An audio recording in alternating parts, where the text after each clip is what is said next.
الحمد لله الذي أبدان وأخلاق ونرقي الطيبين وطاهرين وعلى عباد الله الصالحين. أما بعد فأعوذ بالله من الشيطان الرجيم. بسم الله الرحمن الرحيم. من يطع الرسول فقد أطاع الله. آمنت بالله صدق الله العلي العظيم وبلغنا رسوله النبي الأمين الكريم ونحن على ذلك ما قال ربنا من الشاهدين والشاكرين والحمد لله رب العالمين.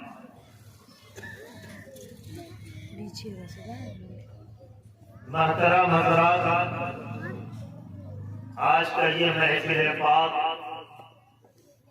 آج کا یہ محفل برکات پیارے آقا صلی اللہ علیہ وسلم کی سنت کی ادائیگی بنام عقیقہ منعقد کیا گیا. میں چند منٹوں کے لیے آپ کے روبرو حاضر ہوں. میرے بعد خطیب جی شان فصیح اللسان حضرت علامہ مولانا اختر علی صاحب شفیع کی بلولام کی استطاعت نصیحت آموز گفتگو آپ تمامی حضرات کو سماعت فرمانی. میں تو سوچ کے آیا تھا کہ سب لوگوں سے ملاقات ہو جائے گی، لیکن بڑا مشکل ہے آج لوگوں سے ملاقات ہونا. ایسے تو آنے کا موقع نہیں، یہ میلاد شریف کا مقام ہے، اسی میں سب لوگوں سے ملاقات بھی ہوگی. خیر انشاءاللہ جو بھی حضرات تشریف فرما ہے بڑے مبارکباد ہیں. انہوں نے محبت رسول میں آ کر محفل پاک کو سجا دیا. بانی محفل جناب محمد صلاح الدین صاحب سیفی، ان کے برادر، جس نیت سے محفل پاک کو سجائے ہیں رچائے ہیں، اللہ تعالیٰ ان کی نیتوں کو قبول عطا فرمائے. آئیے کچھ عرض و معروض پیش کرنے سے قبل، کچھ سنانے سے پہلے ہم اور آپ عقیدت اور محبت کے ساتھ عشق رسول میں ڈوب کر اپنی افساری کائنات کے آقا و مولا سرور عالم نور مجسم صلی اللہ تعالی علیہ وسلم کی دربار پرمقام میں جھوم جھوم کر درود شریف پڑھیں. اللہم صلی علی سیدنا و شفیعنا و حبیبنا و طبیبنا مولانا و ملجانا محمد وعلى آل سيدنا مولانا محمد كما تحب وترضى أن تصلي عليه صلاة وسلاما عليك يا رسول الله صلى الله تعالى عليه وسلم. عشق امام فرماتے ہیں سرور کہوں کہ مالک و مولا کہوں تجھے. یا رسول اللہ سرور کہوں کہ مالک و مولا کہوں تجھے، باغ خلیل کا گل زیبا کہوں تجھے. اور آج الہادی شاہ فرماتے ہیں منور جس طرح سے چاند ہے تاروں کی جھرمٹ میں، منور جس طرح سے چاند ہے تاروں کی جھرمٹ میں، کھلا ہو پھول جیسے دیکھیے خاروں کی جھرمٹ میں. مسیحا جس طرح رہتا ہے بیماروں کی جھرمٹ میں، مسیحا جس طرح رہتا ہے بیماروں کی جھرمٹ میں، شمع جس طرح رہتی ہے پروانوں کی جھرمٹ میں. بروز حشر ایمان والو بس اسی صورت، بروز حشر ایمان والو بس اسی صورت، محمد مصطفیٰ ہوں گے گنہگاروں کی جھرمٹ.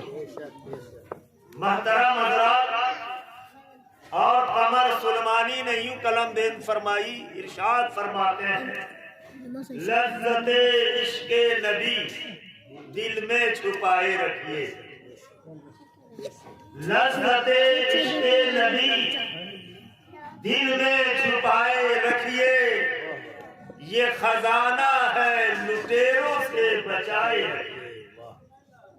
آج جاہل بھی ہے عالم کا لبادہ اوڑھے، آج جاہل بھی ہے عالم کا لبادہ اوڑھے، ایسے ملاؤں سے ایمان کو بچائے۔ محترم حضرات، میں نے دو جملے آپ کے سامنے رکھے ہیں، ایک السلام علیکم اور دوسرا درود پاک۔ حضرات، یہ سلام محبت کی دلیل ہے، اتحاد کی دلیل ہے، اتفاق کی دلیل ہے، اخلاق کی دلیل ہے۔ یہ سلام جب جاری ہوتا ہے تو آپس میں محبت جاری رہتی ہے، اور سلام بند ہو جاتا ہے تو محبت ختم ہو جاتی ہے۔ آپ اجمائے ہوں گے، دیکھے بھی ہوں گے، اگر کسی سے جھگڑا ہو جائے تو سلام کلام بند نہیں ہو جاتا ہے،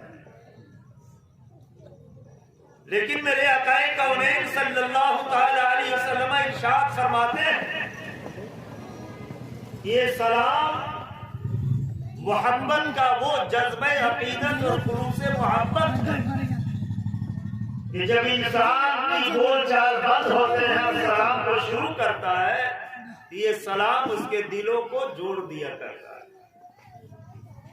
آج دنیا بڑی ترقی کی ہے، سائنس بہت آگے بڑھا ہے، سائنس نے ہر ٹوٹی ہوئی چیزوں کو جوڑنے کے لیے مسالہ بنا دیا۔ یہ لوہا ٹوٹ جائے، جوڑنے کا مسالہ سائنس کے پاس، شیشہ ٹوٹ جائے، جوڑنے کا مسالہ سائنس کے پاس، لکڑی ٹوٹ جائے، جوڑنے کا مسالہ سائنس کے پاس۔ اس کے علاوہ جو بھی دیگر چیزیں ہیں، سب کے جوڑنے اور ملانے کا مسالہ، اس کا طریقہ سائنس کے پاس ہے۔ لیکن جب سائنس والوں سے سوال کیا گیا، اے سائنسدانوں، ہر ٹوٹی ہوئی چیز کو جوڑنے کا مسالہ تو تیرے پاس، ہر بگڑی ہوئی چیزوں کو ملانے کا طریقہ تیرے پاس، لیکن ذرا یہ بتا کہ اگر دو مومن کا دل ٹوٹ جائے تو تیرے پاس کون مسالہ ہے جو ٹوٹے ہوئے دلوں کو جوڑے؟ سائنس نے گھٹنے کو ٹیک دیا ہے، کہا کہ یہ دنیا والوں، اس کا مسالہ میرے پاس نہیں ہے، اگر اس کا مسالہ لینا چاہتے ہو، اس مسالے کو استعمال کرنا چاہتے ہو تو شہر مدینہ چلے جانا۔ میرے مصطفیٰ نے ارشاد فرمایا ہے، نبیوں کے سردار نے فرمایا کہ یہ لفظ السلام ٹوٹے ہوئے دلوں کے جوڑنے کا بہترین مسئلہ ہے۔ اس لیے کہ جب انسان کا دل ٹوٹ جاتا ہے، ایک انسان دوسرے انسان سے رک جاتا ہے، تو اس کے سارے بول چال، سارے کام کاج ٹھپ ہو جاتے ہیں، اور جب سلام کو جاری کر دیتا ہے تو دل سے دل مل جاتا ہے۔ اور میرے محترم، آج سلام کرنے میں ہم کو سوچنا پڑتا ہے کہ ہم سلام کریں کہ وہ سلام کرے، ہم سلام کریں کہ وہ سلام۔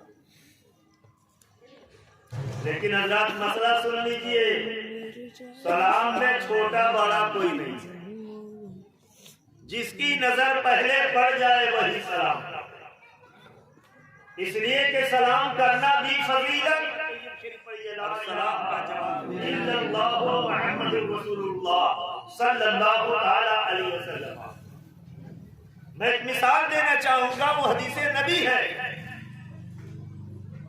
یہ سلام میں پہل کرنے کا بدلہ کیا ہوتا ہے، اس کا سوال آپ اچھی طرح جانتے ہیں میرے بھائی۔ یہ حضرت ابو بکر صدیق رضی اللہ تعالی عنہ خلیفۃ رسول اللہ ہے اور خسرو مصطفیٰ بھی۔ حضرت علی کرم اللہ وجہہ الکریم داماد مصطفیٰ ہے،